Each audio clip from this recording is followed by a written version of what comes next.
Hi guys, welcome back aboard good old Athena for yet more DIY fun. Please excuse the somewhat messy boat. We only have a few more weeks until we want to untie the lines and head to Scotland.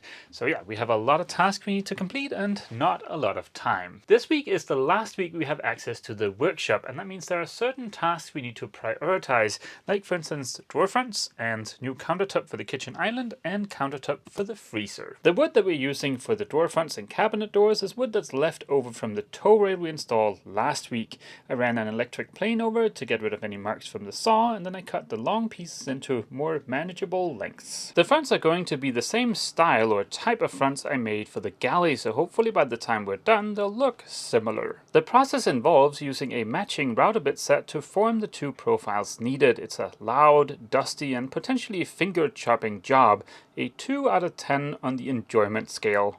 Mainly because of my router table. It's pretty horrible, it's a piece of junk. Please remember the age-old saying, friends don't let friends buy cheap router tables. Using the router on the longer sections is not so bad, but the ends are slightly terrifying. A better router table would have helped a lot here, both in terms of safety, accuracy, and being able to enjoy the process. After a bit of cleanup with a standing knife, all of the frame pieces were done. Then it was on to cutting the plywood for the panel or the center part, and then finally a quick test fit. For the fronts in the galley, I made the center or the panel out of strips of solid wood backed by a piece of plywood, and that looked amazing. But this time around we're a little pressed for time, so we're just using stained plywood. I'm using a water-based stain, so hopefully we won't have any glue or coating issues. While Ava was applying the first coat of wood sealer to the drawer fronts and the cabinet doors, I started applying the first coat of epoxy to the countertops. We'll get back to the countertops a little bit later in the video. The drawer fronts and cabinet doors are waiting for us up at the workshop. They're almost ready for the second coat of wood sealer. But before we go do that, I want to install our new grill, this shiny beast. The galley here aboard Athena is going to be 100% electric. That involves an induction cooktop and an electric oven in this gimbaled custom-made box. For those warm summer nights, or in case the batteries are running low, it would be nice to have a grill aboard, and we chose this guy. This is the Magma Newport 2. I believe this is a redesign of an earlier version, which was the Newport, and I believe one of the big upsides to the new version is that it's more resistant to gusts of wind. Magma is a US-based company, and up until a few years ago you didn't really see those here in Europe, but they've started to become slightly more common.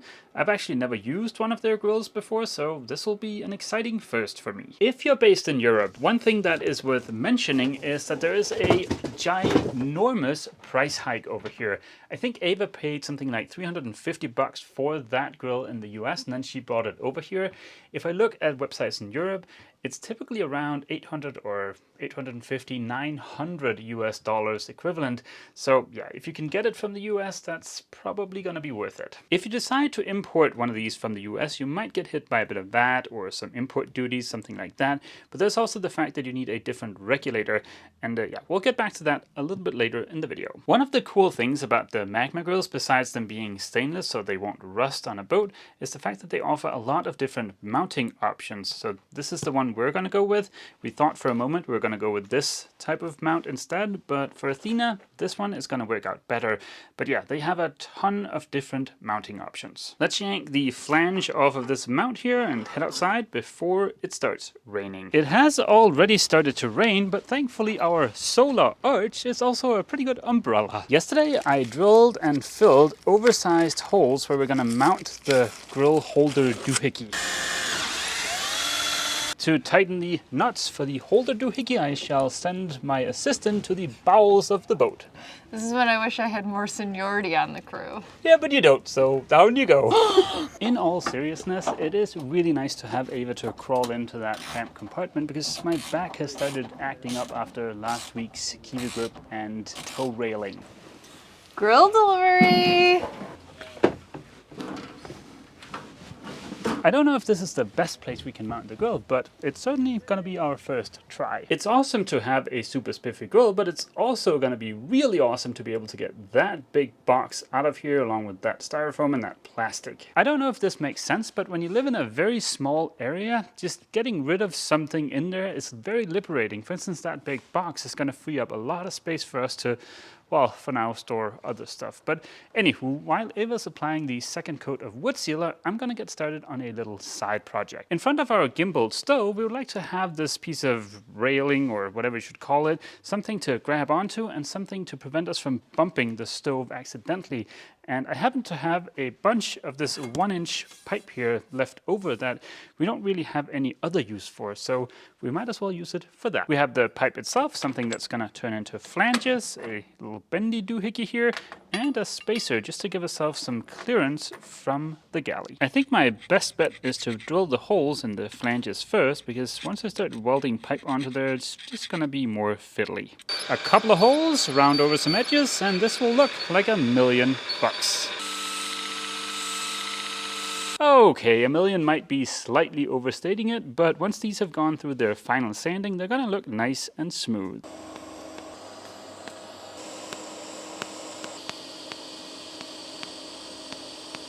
I hear what you're saying. Wait a minute, Mess. The stove is definitely not that wide. And you would be correct, but that's because this is an innovative stove safety rail and also dish towel holding system. Yeah, ow, ow! To bump up the spiffiness, a bit of sanding is definitely required.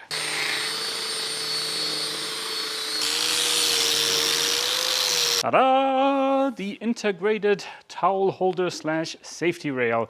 It's not 100% perfect, but I think it looks pretty dang spiffy. Ava got the second coat of wood sealer on the cabinet doors and drawer fronts, and we got a second coat of epoxy on all of the countertops. Just to give you guys a bit of context, this is where the Railmaster 2000 is gonna sit.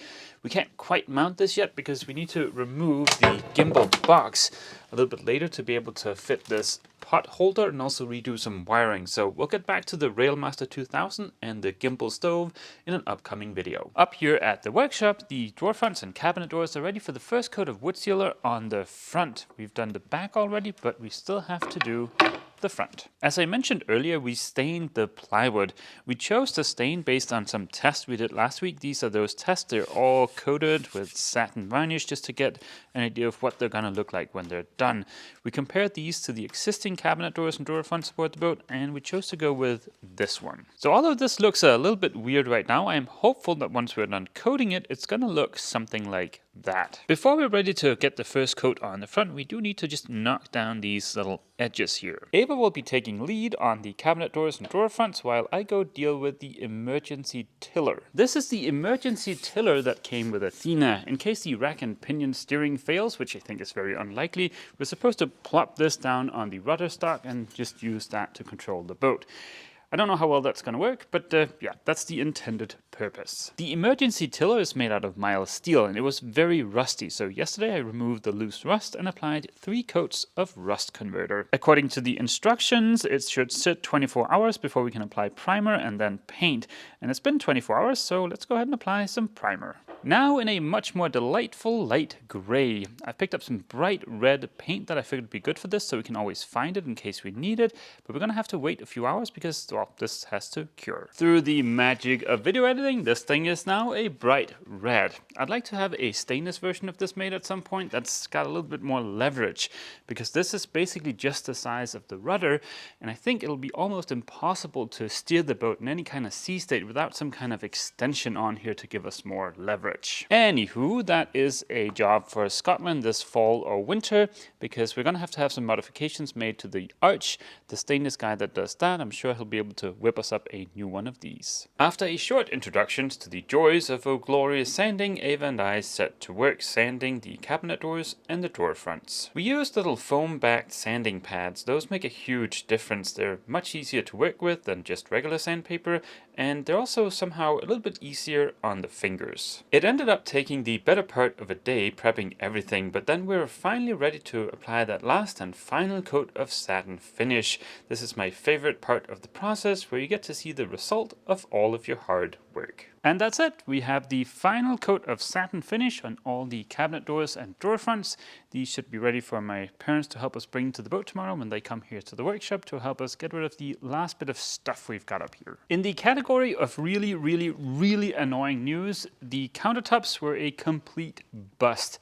Something happened with the second coat of epoxy. As you can see, these are now sanded back down to bare wood, so there's a couple of hours of my life I'll never get back. Yeah, I don't know what happened with that epoxy. It was like it didn't really bond to the first layer, but the first layer was still tacky when we applied it, so yeah, I have no idea what went wrong. There are 5 different pieces of countertop, and it was the same on all of them, so yeah, like I said, I have no idea what went wrong. We've sanded them back down to bare wood. Then we're gonna try again. It's not like I'm a noob when it comes to epoxy. I've literally applied hundreds of kilos of this stuff in various applications. So yeah, this failure has me puzzled because I didn't really do anything I haven't done hundreds of times before. But anywho, we've cracked open a fresh batch just to make sure it's not an issue with the resin or the hardener. And yeah, let's see if this one works out any better. Here aboard Athena, we've also made a little bit of progress. Some smaller things, like for instance this temporary outboard holder. We want to have something more permanent made when we make it to Scotland, but for now this is good enough. When we moved aboard the boat, I put up this lightweight performance-oriented door to separate the head from the rest of the boat, but yesterday we got a full-fledged door installed. We haven't figured out if we're gonna paint this or put a veneer on it or whatever we're gonna do, but it's a door that works, except for one little thing, and that's a missing door handle. For a door like this, we need a flush mount door handle. I've seen those before, but they've proven very elusive to find. So if you guys know of a place where we can find a flush mount door handle with a striker plate that'll fit on a 25 or 20 millimeter door frame, then please go ahead and leave a comment down below. The next morning, my parents swung by and helped us move the last of our stuff aboard the boat. 2 trailer loads of stuff, sails, spare parts, and things for upcoming projects. The Itty Bitty Perkins was by far the heaviest item. It's not quite ready to get aboard the boat yet, but it should be in a week or 2. Installing it aboard Athena is going to be quite the adventure. It weighs around 130 kilos or 285 pounds. It's awkward to lift and there's very little room. Of course, bringing all of the stuff to the boat was only half the battle. We also had to stow away everything. Most of the stuff fit underneath the V-berth, but a lot of the stuff we still need to find permanent spots for. All of our drawer fronts are varnished and on the boat. All of our stuff is out of the workshop, and all we have to do is put a coat of satin varnish on the countertops and inflate some fenders. It'll be interesting to see how long the satin finish lasts on these countertops.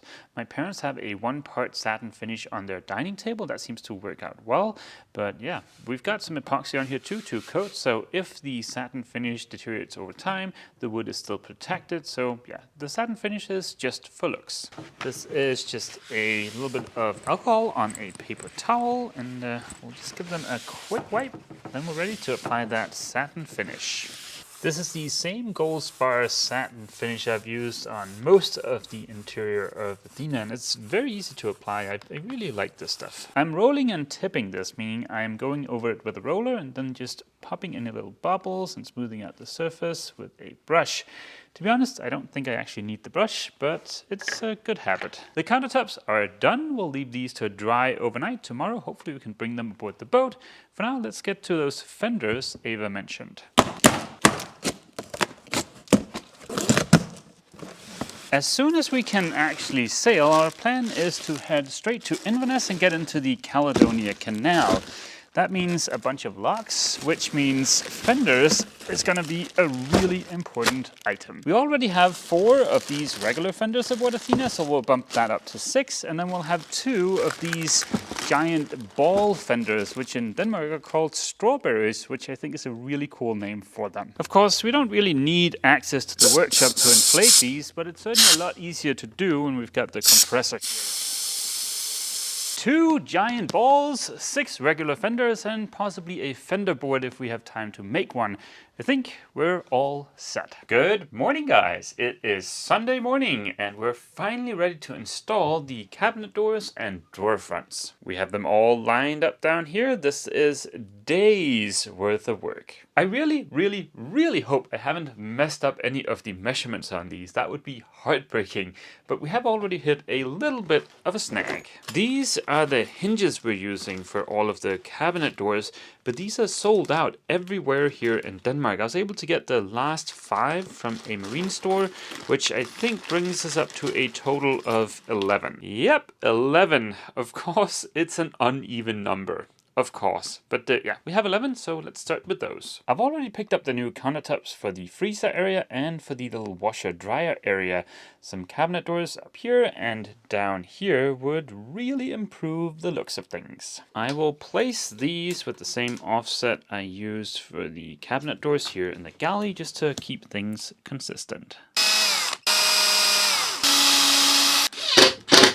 That's the 2 hinges in place. Now we just need to install the little latch that's going to keep this closed. For that, I did save the template I made for the drawer fronts and the cabinet doors here in the galley. Maybe I should refer to this thing as a jig. It just slides onto the corner and that gives me the location for the hole I need to drill for the latch. And then I just slide in the latch and get that secured. And that is 1 cabinet door ready for installation. Ta-da! Cabinet doors, countertop, tidy looking V-berth over here. And then if we turn this way, here is the door into the hanging locker and drawer fronts on all of Ava's drawers. We still have to make some trim to cover up that little bit of stuff up there, but other than that, the forward cabin is starting to look mighty cozy. And out here, even though they're not fully installed, are our beautiful new countertops looking mighty spiffy, if I do say so myself. So there aren't a lot of tasks we can close this week, but there are still a bunch we can move into doing. Like for instance, the drawer fronts, they're all made. We just have to install a few more. In the head, for instance, we just don't have time today because we need to render the video. We also have all of the countertops ready to be installed, but they're not installed yet, so it's going into doing instead of in done. And do we have anything else? I think that's it for now. By the end of today, we should be able to move a couple of the tasks from the doing column into the done column. But yeah, this week the drawer fronts took up a ton of time, so yeah, not so much progress, but as you can see, there are still getting fewer and fewer tasks over here in the to-do section. Although we didn't move a ton of tasks into the done section today, we did empty out the workshop today and we moved all our stuff on board, and that's a really big step for us. Next week, we're going to be focusing on getting the settee painted, getting the little area in the aft cabin painted, and then the top priority for next week is going to be to get the BMS up and running so we can get the lithium banks up and running, and then also to get the alternator hooked up and configured. Those are kind of the big unknowns that I'm a little bit unsure about that we absolutely need to figure out next week. Yes. So we hope you guys will join us here at Athena next week for a little bit of electronics fun and a bunch of painting. But as always, feel free to leave a comment down below, and don't forget, if you've enjoyed this video, Please remember to leave a like. see you!